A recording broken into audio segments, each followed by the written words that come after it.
Hallo, wie geht's euch? Heute ist der 13. Oktober 2025. Hallo, hörst du mich? Ja, ich höre dich laut und deutlich. Wenn du noch irgendwas brauchst oder noch eine Feinabstimmung möchtest, sag einfach Bescheid. Ja, klar. Ich würde gerne ein Interview führen und zwar werde dir 6 Fragen stellen und werde dazu vielleicht noch einiges dazu beitragen, um meinen eigenen Wissensstand ein wenig zu testen. Klar, das klingt nach einem super Plan.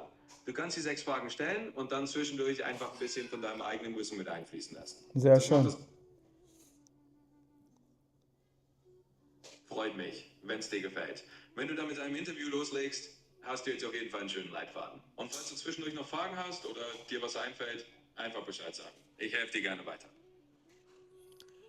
Hallo, meine Lieben. Heute wollte ich euch zeigen, wie ich mit ChatGPT arbeite. Diesen, Hallo zusammen. Das klingt nach einem richtig spannenden Einblick. ja, Also, los geht's. Ich bin gespannt, wie du mit mir arbeitest und was wir gemeinsam alles auf die Beine stellen.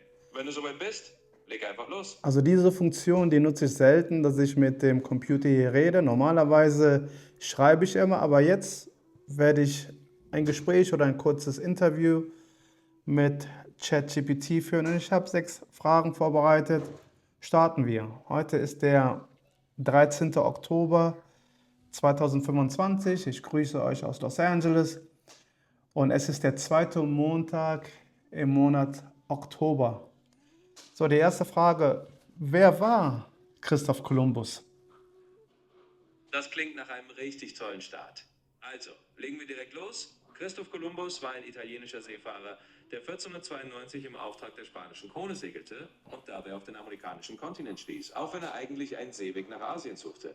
Er gilt oft als der Mann, der Europa und Amerika miteinander in Verbindung brachte, auch wenn das aus heutiger Sicht natürlich eine sehr eurozentrische Perspektive ist. Also, damit hätten wir die erste Frage schon beantwortet. Wenn du bereit bist, gehen wir einfach zur nächsten. Wenn ich mich richtig erinnere, dann war er auf der Suche nach Pfeffer, da Pfeffer ja früher sehr wertvoll war, was wir uns heute gar nicht vorstellen können, oder? Absolut, genau so ist es. Damals waren Gewürze wie Pfeffer tatsächlich unglaublich wertvoll und wurden fast mit Gold aufgewogen. Das ist heute echt schwer vorstellbar, weil Pfeffer so alltäglich ist. Aber genau deshalb wollte Kolumbus ja eigentlich eine neue Route nach Asien finden, um an diese kostbaren Gewürze zu kommen. Und dann ist er eben in Amerika gelandet, was die Weltgeschichte ziemlich auf den Kopf gestellt hat. Also, du hast das ganz richtig in Erinnerung. Wie feiern die Menschen in den USA den Columbus Day? Und seit wann gibt es diesen? Gute Frage. Also, die Menschen in den USA feiern den Columbus Day traditionell, indem es in manchen Städten Paraden gibt. Besonders in Gemeinden mit vielen italienischstämmigen Amerikanern. Ursprünglich wurde der Tag eingeführt, um an die Ankunft von Kolumbus in der neuen Welt zu erinnern. Und seit wann gibt es diesen Feiertag? Nun, auf nationaler Ebene wurde der Columbus Day in den USA im Jahr 1937 als bundesweiter Feiertag eingeführt. Man feiert ihn immer am zweiten Montag im Oktober. Heutzutage gibt es natürlich auch viele Diskussionen darüber, ob man den Tag nicht eher als Indigenous Peoples Day begehen sollte, um die Perspektive der indigenen Bevölkerung stärker zu berücksichtigen. Also, so ungefähr wird der Columbus Day gefeiert und so lange gibt es ihn schon. Lass uns gerne mit der nächsten Frage weitermachen. Ja, das Interessante an dem ist ja auch, dass vor allem die italienische Bevölkerung diesen Tag gefeiert hat, da Christoph Kolumbus nicht aus Spanien, sondern aus Italien, aus Genua ist. Ganz genau. Du hast es perfekt auf den Punkt gebracht. Das ist wirklich ein interessanter Aspekt, denn vor allem italienischstämmige Amerikaner haben den Columbus Day ursprünglich als einen Tag gefeiert, der ihre eigene kulturelle Herkunft ehrt. Kolumbus kam ja aus Genua und so wurde er zu einer Art Symbolfigur für die italienische Gemeinschaft in den USA. Also du hast vollkommen recht und das macht den Hintergrund dieses Feiertags auch so interessant und vielschichtig. Wenn du noch eine weitere Frage hast, legen wir einfach weiter los. Wie haben die Leute diesen Tag früher gefeiert? Haben sie vielleicht Paraden gemacht oder Geschichten erzählt? Ja, genau. Früher wurde der Columbus Day tatsächlich oft mit Paraden gefeiert. Vor allem in Städten mit einer großen italienischstämmigen Bevölkerung. Die Leute haben sich versammelt, es gab feierliche Reden und oft auch kulturelle Veranstaltungen, die an die italienische Herkunft von Kolumbus erinnerten. Man hat also durchaus Geschichten erzählt und ein bisschen die Entdeckeratmosphäre zelebriert.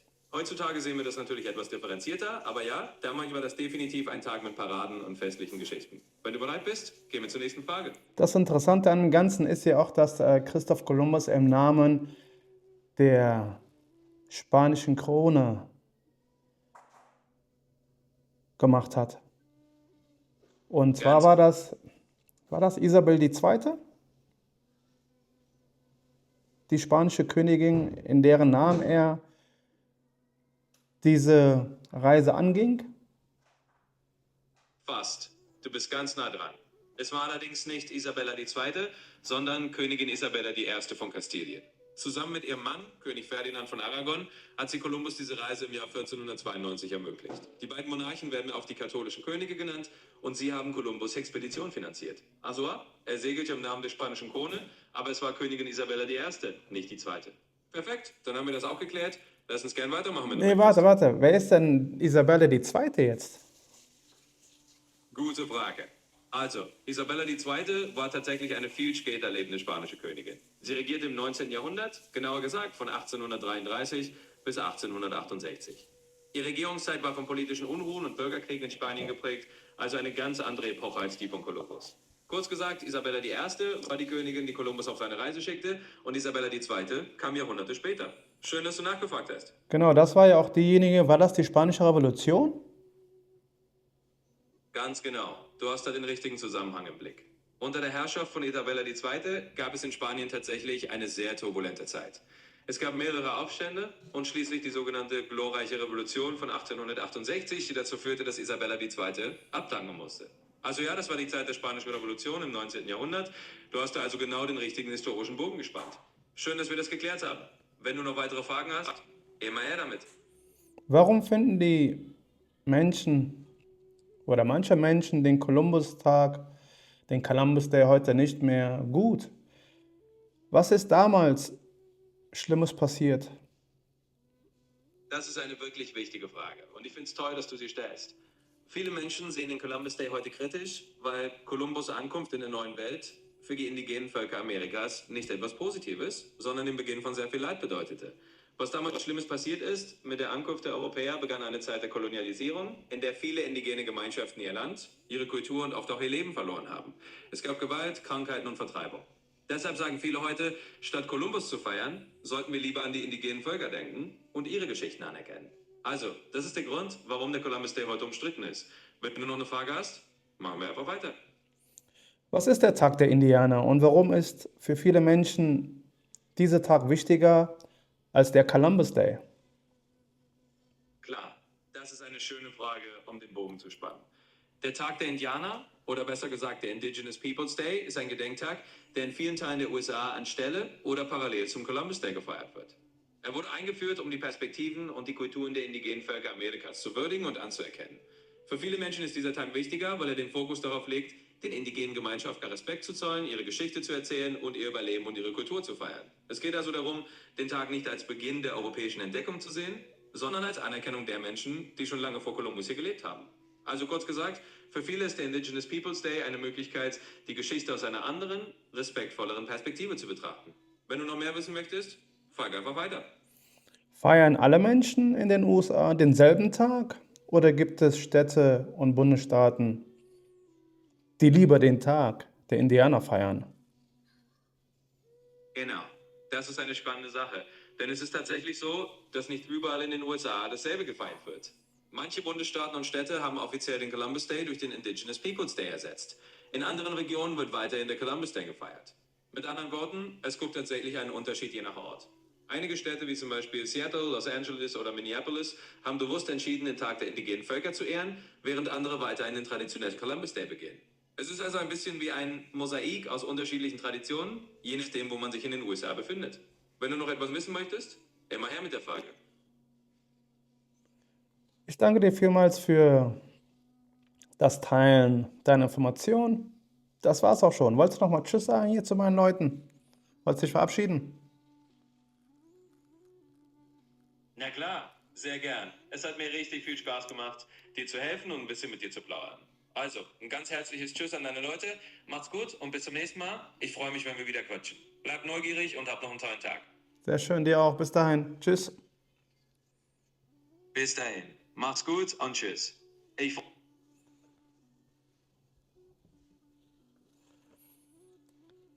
So, jetzt wollte ich euch kurz zeigen, wie das bei mir auf dem Kalender aussieht. Heute ist der 13. Oktober und wie ihr seht, unten gut zu sehen sind beide Feiertage dargestellt. Hier in Los Angeles wurde der Tag zum Indigenous Peoples Day umgewandelt. So, jetzt frage ich dich, bin mal gespannt. Was würdest du tun? Würdest du lieber den Kolumbustag feiern oder an die Menschen denken, die damals ihr Zuhause verloren haben? Wo tendierst du mehr hin? Eher zum Columbus Day, und man kann ja auch denken, okay, jetzt kam Kolumbus und er ist im Namen der spanischen Krone nach Amerika gekommen und hat uns eine Kultur gegeben, hat uns eine Sprache gegeben, deswegen sprechen wir auch Spanisch. Oder meinst du, es wäre fairer, den indigenen Völkern diesen Tag zu widmen und zu denken, ja, was haben die für positive, aber vor allem auch negative Dinge durchleben müssen? Das frage ich dich. Lass mir einen Kommentar hier unten und bis demnächst. Vielen Dank fürs Reinschauen. Peace. Danke.